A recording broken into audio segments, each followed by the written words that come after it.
Everybody talks about the freedom of owning land. Fresh air, the space, the peace and quiet. But the truth that nobody ever wants to talk about is that land can quietly end up owning you. And right now, it's never been more true. You see, financing for land is getting really, really hard to find. Banks are super skittish, and underwriters, don't get me started on underwriters, the bane of my existence, but underwriters are now saying no to the best buyers I've ever seen. I've seen buyers getting told no that have 800 credit scores. One engineer I talked to flat out got denied, could not qualify for a loan. The reason wasn't his credit score, wasn't his income, it was because he's self-employed. So what did he do? He structured an owner finance deal. And no, this whole video is not about owner financing. I've got other solutions in here, but this particular person set up an owner finance deal. He even financed in the utilities into the owner finance deal. And then once the utilities were in place, now it's improved property. So he leveraged that to qualify for a construction loan 6 months later. No gimmicks, just smart. And that's what this video is about. How are strategic buyers still winning in a tightening lending environment right now? And what do you need to know before you walk into a bank or before you present an offer to a landowner? So whether you're looking at something for retirement, a little weekend cabin, maybe it's an investment, you've got to understand the new playbook. That old one, it's broken down. What do I mean by it's broken down? Well, you got lenders requiring bigger down payments. I've seen deals fall apart during the deal after they thought they had financing secured, and then the bank ends up saying, no, you know what, after reevaluating it, we're not going to do this. So let's talk about the people who are still winning. How are they getting these deals across this finish line? How are they structuring the deal? And we're going to try to keep you as a land buyer right now from getting left behind. So why are these land loans getting declined? Most people, when they go to buy land, they think it's just like going and buying a house, right? Well, they're off track from the very beginning at that point. This is nothing like getting a mortgage for a house. There's 4 red flags that can kill just about any deal in this space. The first one, if there's no structure, there's no collateral. Land as an investment to a bank is a risky deal. If they have to foreclose on you and they have to take that to the market after the fact, there's just not as many land buyers as there are buyers of houses and things like that. So how long are they going to have to sit on that asset? And how many times are they going to have to drop that price? Where are they going to sell it? Land by itself is risky for banks. The second red flag is that acreage outside of the city limits. If it is, your down payment just went up. I've seen 40 and 45% recently, when it used to be you could find 15 and 20% down deals. And if that land doesn't have easy access to utilities, or if there's no legal access, forget about it. There's not a bank that's going to touch it. And the fourth one is potential zoning, conservation overlays, things like that. If you don't have a perfectly clear idea that you can give to the bank of what those overlays are, the bank's going to kill the deal. They have to know exactly what they're getting into before they're going to give you money for a loan. So this comes back to the original point. It's got nothing to do with your credit worthiness. The bank isn't looking at you as being a bad investment. They're looking at the land as being a bad investment. If it's not easy to develop or it's not easy to appraise, you're going to have issues getting it done. At the end of the day, banks are there to make money for their shareholders or for their stockholders or whoever it is, and they want nice, clean, easy deals that they're going to make their money on. If it starts to get outside of that, banks start to get really, really scared, and right now it's happening more and more. So the question I've got for you at this point in the video is, if the land that you dream about, the ideal piece of property that you found, if you can't get a loan from the bank, are you done? Are you not going to look anymore? Because if you're done at that point, that's what separates a smart buyer from a stuck buyer. So how are strategic buyers actually still getting deals done without going to the bank? Because the buyers that are winning right now, they're not showing up with pre-approvals. They're showing up with strategies that they've thought about, and they've put pencil to paper, and they've got their numbers locked in, and they're showing up with a plan. The first strategy, we've already talked about it. Seller financing up front, get the utilities in place, leverage that into a construction loan that a bank is going to be okay giving you. This isn't a new thing. This is a classic 2-step move, all right? You're going to work out a deal with the seller. You're going to put infrastructure in place. You're going to put in a driveway. You're going to put in, get electric service in. You may dig a well. You're going to get things in place that make that land more valuable than just a raw piece of land. And then you're going to show up with a set of blueprints and a builder, and you're going to go to a bank that can give you a construction loan, and you're going to say, look, here's the value of the land. I know because I just bought it. Here's the value of all the improvements. Now I want to leverage this into a construction construction loan. You're a lot more likely to get that deal done than just going with that raw piece of land to that same lender. The guy I was talking about earlier, here's what he did. He put in a $3,000 solar array, he put in a composting septic system, and 6 months later, he walked into that same lender that he couldn't get a deal from. The construction loan had a lower interest rate than the land loan. He saved money at the end of the day. That's how you win right now when you're going to buy land. The second thing you can do, and this is becoming a really popular thing right now, is buy land with friends or family. Now, you got to be really careful in this. We get it. You know, you may love somebody now and then, you hate them 5 years from now. But if you've got people that you can be strategic with and long relationships and you trust them, okay, this is a viable alternative. The way this usually goes is you team up with however many people it takes and you buy a large tract of land and then you subdivide it and everybody gets their own little piece. But another key on this is you have to have a shared vision. It's not just about splitting it up and making it more affordable and having the assets up front to go get it.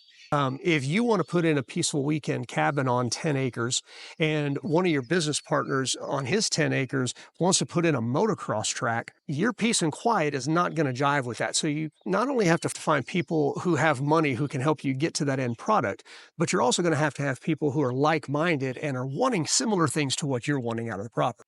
And think about it like this, as much as we all want it, you probably don't really need 50 acres to yourself. You may only need 5 acres that you can carve out exactly what you want, and then enough neighbors around you that want the exact same thing, so you can turn that 50 acres into 10 5-acre parcels and have people around you that have your values and trust what you want to do with your property. The next solution I want to talk about is buying land through a self-directed IRA. If you have an IRA, it doesn't even have to be a self-directed IRA now. You can move it into a self-directed account and you can buy that land through that account with your retirement funds. This is absolutely perfect for long-term investors. If you're going to keep this property long-term, this is a great option for you. You buy the land inside of your retirement account, it becomes your retirement account, and then you can lease it back to yourself later. But here's the thing, do not take investment advice from me. That's not my job. I'm a realtor. You have to be cautious with this and you have to make sure your T's are crossed and your I's dotted. You're going to need people to guide you through this step. But for the right buyer, this is an amazing solution and comes with massive tax benefits. It's something you might want to look into. The next solution is, again, it's not for everybody. If you've owned your residence now for a while or you have a lot of equity in that residence, you can tap into that equity to buy that land that you want to buy. Now, whether it's through a HELOC or just through a cash out refi, those are both options. The great thing about it is it's usually fast. It's just a refi. It can be done in less than 30 days. It's flexible. You can use that cash for whatever you want. You can buy the land. You can put in utilities. You can increase the value of that property. And the other thing is, even if you're refinancing, if the standard rate is 7%, when you do a cash out, it's going to have a little bit higher of an interest rate, maybe it's 7.5%, but that's still cheaper than going and getting a land loan. And then once you've improved that property, you go back to the tactic I mentioned earlier. Once you've improved that property, now you go and get your construction loan, and the improvement in that property and the value that you've already sunk into it, that's your down payment for that construction loan. So chances are you may not even have to bring additional money when it's time to get that construction loan to get your house started. That equity in your land is what takes care of that. And you might even be able to get a little bit of a boost for that. One of my clients put in a gravel pad for an RV and a well, cost them about $12,000 total. And when they went to have the property reappraised for the construction loan, they were given a value of $30,000 for that. So they spent 12, got a value of 30 for that construction loan. That's a pretty good deal. And it helped them out with the lender too. They actually got a better interest rate and a better overall deal because of that added equity. All right, next major question is, okay, I've given you a lot to think about now. What if you're not quite ready? What if, maybe your down payment's not quite there yet, or that credit's not perfect, because we know at this point you're going to need better credit to get that loan.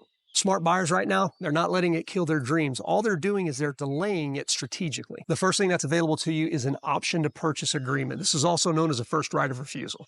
This is something you work out with a landowner. You pay them a smaller fee up front, and it gives you the right to buy that land at a later date.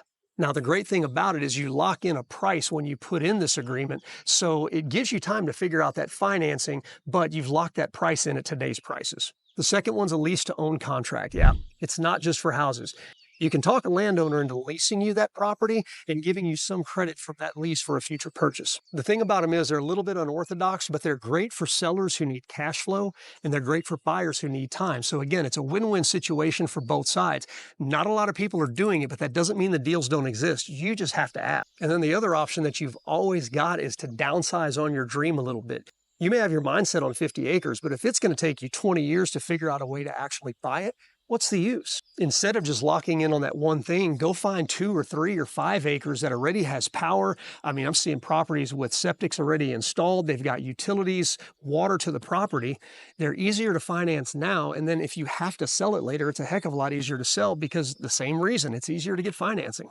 The question you've got to ask is, would it be crazy to consider going smaller now so that you can go bigger down the road and on your own terms? And then the other solution right now is go find a smaller bank. Again, go smaller now. Larger regional banks are having more issues. Smaller local banks don't have as many of those commercial loans out like the regional banks do. So it might be easier to get financing from that little bitty bank on the corner of that small town than it is to go to a larger bank. And also, don't forget about credit unions. The thing is about those small banks and the credit unions is they usually have a really good handle on what that local market looks like for land, and they're probably going to be more willing to lend on it again than those bigger guys. All right, just reiterating here, what does it actually look like to win in this situation? One is, don't rely on one loan or one loan product or one bank to solve every situation. Sometimes it's better to sequence the deal. Buy it up front under terms that may not be as favorable, add value, and then turn it into something else on the back end. And the third thing is, find land that's actually financeable. Again, remember, if you've got infrastructure, utilities, or buildings on it, it's going to be a lot more desirable to banks than something that's just completely raw. So you may need to find something that's a little more put together than just that dreamy piece of property that you've been thinking about for the last 40 years. You definitely need, throughout this whole thing, you've got to stay informed, you've got to stay creative, and you've got to stay flexible. But most importantly, I keep seeing every day on the news, land values are going up, land values are going up. Get your act together and get it taken care of now before it's too late. And you might be able to afford 10 acres now, but in 5 years, you may only be able to afford 5 acres in the same location. And the thing is, rates might go down. Land rates are always going to be at a premium. But if you lock in your land now, after you build your house, you're going to finance it into a permanent mortgage at that point. And so when those rates go down, it's going to make it worthwhile. And don't get me wrong, this isn't about forcing a deal. Nobody wants to force a deal of any type, but it's about knowing how to structure the right deal when you find the right piece of land and the time's right. And I'll go back to something I've heard from my dad and my grandfather, and I know you've heard it 1,000 times too. They are not making any more land. So when you find the piece that you want, you need to be able to act on it in a way that makes sense.